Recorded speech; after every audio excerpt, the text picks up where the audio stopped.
Hi, my name is Aoife O'Higgins. I am a researcher at Magdalen College and the Department of Experimental Psychology at the University of Oxford. I research the educational and psychosocial outcomes of children who have experience of adversity. Today I'm going to be in conversation with Michelle Johnson, who is the virtual school lead for Oxfordshire. For those who don't know, virtual schools are a statutory body in every local authority in England, and they're responsible for supporting and promoting the education of all children who are in care. In Oxfordshire, for example, 830 young people are in care, and there's over 600 care leavers. Today we're going to be talking about the education of children who have a social worker.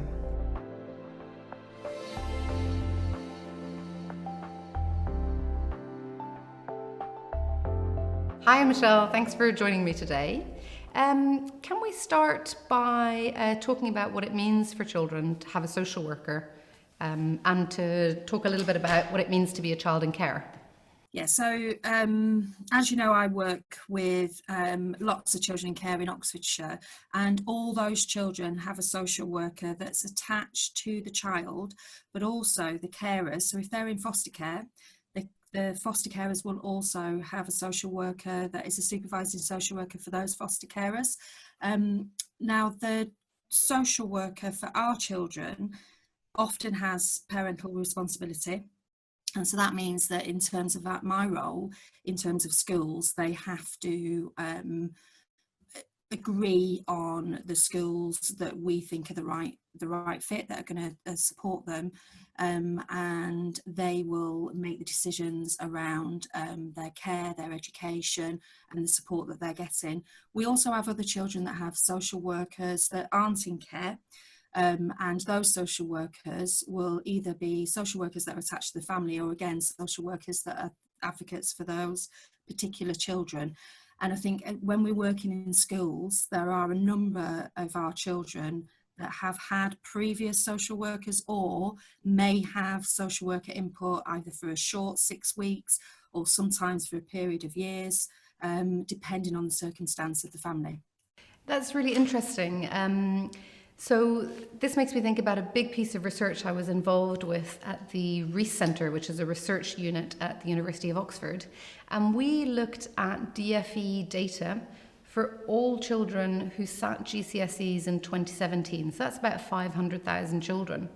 And we were specifically interested in children who had a social worker. The first really striking finding was that of those 500 children, 70,000 had had a social worker between the age of 5 and 16. So that's 1 in 7 children in any year group will have an experience of social care at some point in childhood.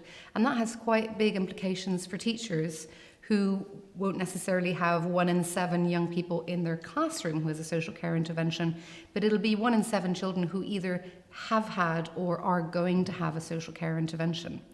That's really important because historically, and we see it in current data, young people who have a social worker have poorer educational outcomes than young people in the general population. And we see that across the board in terms of attainment. They have lower attendance and a higher rate of fixed term and permanent exclusions. I want to underscore the point that that's not all young people who have a social worker. We do, of course, have many young people who have a social worker who excel and do exceptionally well, but in general and on average, these young people don't do as well as other young people in the general population and need quite significant support and input in order to attain what we would think is good enough attainment to be able to go on and, for example, go to university or have the career that they want to have. Another piece of research I've really been involved in, and actually I've led, is looking at the evidence around the ways in which carers support children's education. When I say carers, I mean foster carers, kinship carers, as well as people working in residential care homes, and really thinking about what it means for those people to support young people's education. I'm talking everything from getting young people into school, supporting them with homework, reading with them at home, as well as talking about education, thinking about education, having high aspirations for young people, as well as any kind of activity that might contribute to their education. So taking them to museums or getting them involved in, you know, in different activities that might give young people ideas about the kind of things they want to do in the future. And I did a systematic review, so that's kind of systematically looking at all the research that exists out there, quantitative research, so looking at the statistics and numbers, as well as the qualitative research, so thinking about young people's experiences, carers' experiences, and other professionals' experiences, so social workers and teachers. And the key findings that came out of that, two of the significant findings I want to talk about. One is the importance for foster carers to be working closely with other professionals. And if foster carers aren't working closely with other professionals, and that'll be the social worker, but critically it'll be school, and in the English context, virtual schools, really the support for children just isn't going to be there. It's so much harder when professionals aren't working together. The second key finding is around the importance of emotional stability for young people and how important the relationship between the carer and the young person is in order to support young people's learning and progress through school and thinking about the future. What I didn't look at in my review is the relationship between teachers and children. And I'm wondering whether, Michelle, you might be able to say something about that and the importance of those relationships for young people in school and their learning. Yeah, it's absolutely key for our children that we work with. All our children have at some point experienced trauma and have trauma-related behaviours often in school. And what they all need is a secure attachment, so a key figure, an adult that knows their story, that is there for them and can co-regulate. And by co-regulate, I mean a person that can sit next to a child, that can help with any anxieties, sometimes just listen, acknowledge. And when that child feels safe, or when all our children, regardless of age, feel safe within their setting, they're more likely then to be ready to learn and to be able to access the curriculum that's on offer. And that's obviously what we want, and we want all our children to achieve the absolutely best possible outcomes regardless of any starting point. Lots of our children have been through a journey in schools of maybe going around different schools. You know, I work with some teenagers that are say 15 years old that have been to 10 different schools because of circumstance. So it may be that they've moved in and out of area, it may be that they've had a placement breakdown, it may be that they've been in kinship care and that's not worked out and they've moved to another family member. And it's so vital that within that journey we have somebody within the educational world, so within their school setting, that is really holding that child and holding them in mind. And that can be as simple as checking in with them each morning. So having that key time when it's just when they know that member of staff is going to be in a certain place. It may be that they've got their pencils and things ready. It may be that they've got, you know, they're the ones that have their dinner money in a certain place, or whatever it is. It can be really, really simple, but it needs to be explicit and it needs to be sustained and it needs to be consistent. And when we've got that, we can see that our children do really well. When we have that with our carers as well, so we have that with our foster carers and our teachers or teaching assistants or adults in school and our children, that's when magic happens. That's really interesting. I'm interested to know what that means for the current situation where, given the global pandemic, these young people, some of them might have been in school because children who have a social worker are entitled to be in school. Obviously, it's a very different context. And I'm wondering what it means for the future in terms of young people who have a social worker going back to school in the next academic year. Yeah, so actually for our children, if we talk about our children within virtual schools, so those the children that we cared for, during this time, it's actually been a bit of a gift for lots of our young people, and that's because they've had the time to really develop those secure attachments with their carers or their residential care homes or wherever they're living. There's obviously been some kind of bumpy days within there, like with all children that are at home and home learning, but it's really it's really showed us that, particularly with those young people that have really high anxieties when they have been in a school setting where there's been 30 people in a class, where they've been going to 5 different lessons a day, and that's been taken away from them. So they've either been learning at home, or they've been learning in very small classes with regular sustained members of staff, and actually they've been doing really well. What we really need to think about is obviously what that's going to look like now moving forward. And what has been happening and what's been really successful is when the schools have had that person that's been that key person that's been holding them in mind, that's either been checking in with them if they've been in school every day, or they've been conversing with the home, and they've been making sure that those regular contacts have been in place.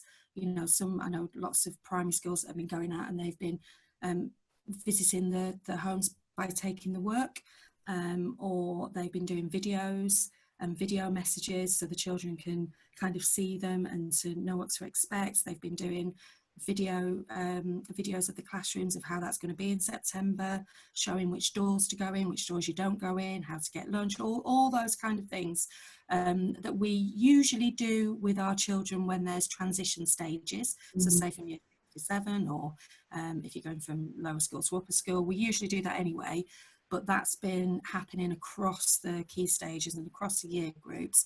And actually we're quite confident that when they go back in September, that they're in a place that they have been learning over this time, and they have been making some progress, and they're ready now to join with the rest of their peers.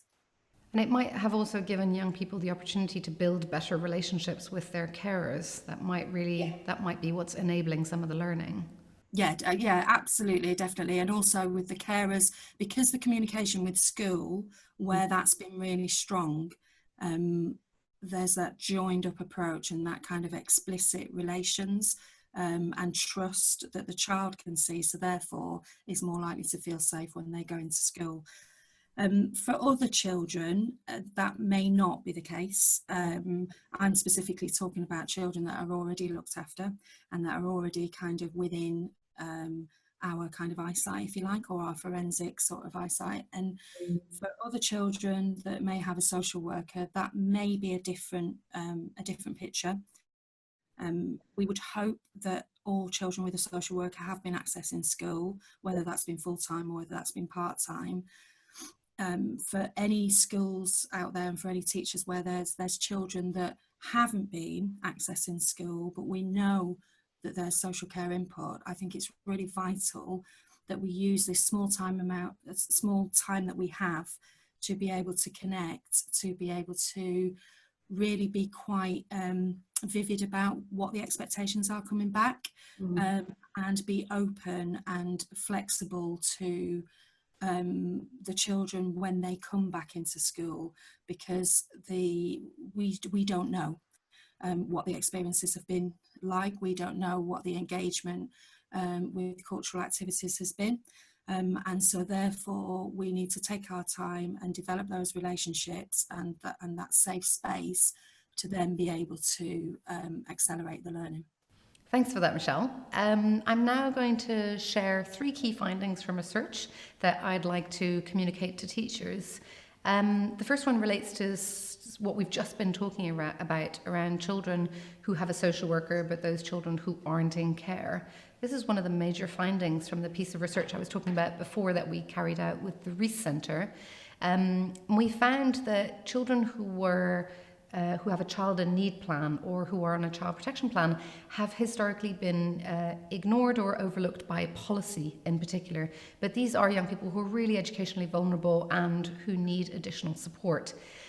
They're young people who are, for the most part, still living at home and in the current context may be living in significant adversity, and that might be poverty, but it could be experiences of domestic violence, or they'll most likely be overcrowding and other issues like that, which means young people might not have had the best time during the global pandemic, and returning back to school they might have quite a lot of anxiety. So my message to teachers would really be to pay attention to those young people, to the needs of young people, and as you've just been saying, to be open to the experiences they've had and support them to go back to school in a way that's suitable for them. The second finding I'd like to share is really about the importance of using research evidence to inform practice. And What Works for Children's Social Care recently published a major analysis of educational data looking at different interventions that work with children who have a social worker. They include literacy interventions, maths interventions, reading interventions, and I'd really recommend teachers go and have a look at that report to find resources and research evidence about what works or certainly what might work to support children's education. And the last thing I'd like to say is really the importance of young people's stories and listening to lived experience.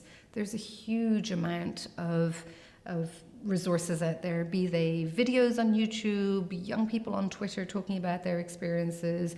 Instagram is a great place to reach young people and just listen to what it's like for these young people in school. A lot of young people have very negative experiences of school where they feel stigmatized, isolated, marginalized, and that really is a significant hurdle to their education and learning. For other young people, school might be the only safe place that they have and might be a really positive opportunity for school professionals to develop those relationships with young people. So really listening to young people's stories and paying attention to lived experience in terms of informing practice will be really important. Michelle, I wonder whether that resonates with you and whether you might like to share 3 key findings from practice. Yeah, absolutely. I think the first one that's linked to all 3 really that you're talking about is for every single school to have an explicit relational strategy within their setting that is really led through all the frameworks that are already in place. So we're really used to, as teachers, really used to having observations on teaching and learning and around assessment and around feedback.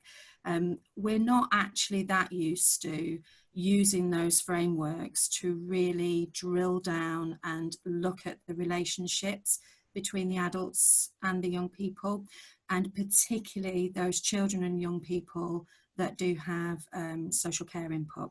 So, you know, I see and hear when children are new into care, they have usually had quite a significant time of social care input and have usually been on a child protection plan before coming into care. That's your usual kind of historical picture. However, we're finding that a number of these teenagers haven't been in school for a significant amount of time, or if they have been in school, they've had a reduced timetable or reduced connections with the adults in school. And really what I'd really like to give as one of the really key main messages is to ensure that every school has a forensic eye on who those children are, who those child in need, child protection and children we care for, and ensuring that the provision that's on offer is a full-time provision that keeps our children primarily safe. That links directly into the second point, because I absolutely acknowledge that that's really, really difficult for a whole host of reasons. And we as the virtual school are there as the main point of contact to be able to support children that have previously been in care. So that's children that have been in care for 1 day or more throughout their life, children that are adopted, children that are currently in care, and care leavers up to the age of 25. So we have a team of people that work very closely with other services within the council, as well as third sector agencies, and as well as the police, to really try to make sure that we're creating opportunities and we're raising aspirations and we're really raising the outcomes for our young people. And we can do that by working together. So the first point is relational strategies. Second point is that we're here to help with that. And the third point is to Remember and be mindful of the learning journeys for our children and be flexible with those educational milestones. Lots of our young people do at some point enter into higher education, some enter into university, some enter into a vocational route of learning, and we have a number of very, very successful entrepreneurs within our cohorts.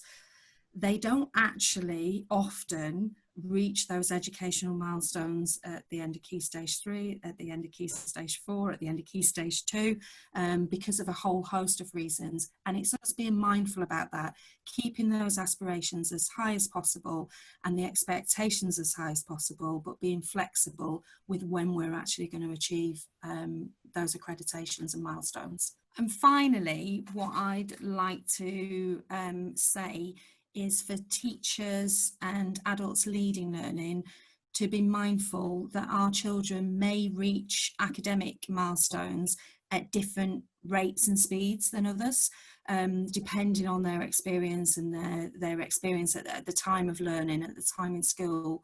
We have lots and lots of our care leavers that do go to university, that achieve really well, that become entrepreneurs, that go through some go through an academic kind of educational journey, some go through a more vocational apprentice route. But when you look back at their history, actually at those Key Stage 2, Key Stage 3, Key Stage 4, they often may have missed some of those kind of key milestones. I think to be mindful of that and to be flexible with that, keep those trajectories really high, keep those aspirations really high. We will together help and enable our children to get there in the end. Thank you so much for that, Michelle. It was really great to talk to you. Thanks. Thank you. Bye.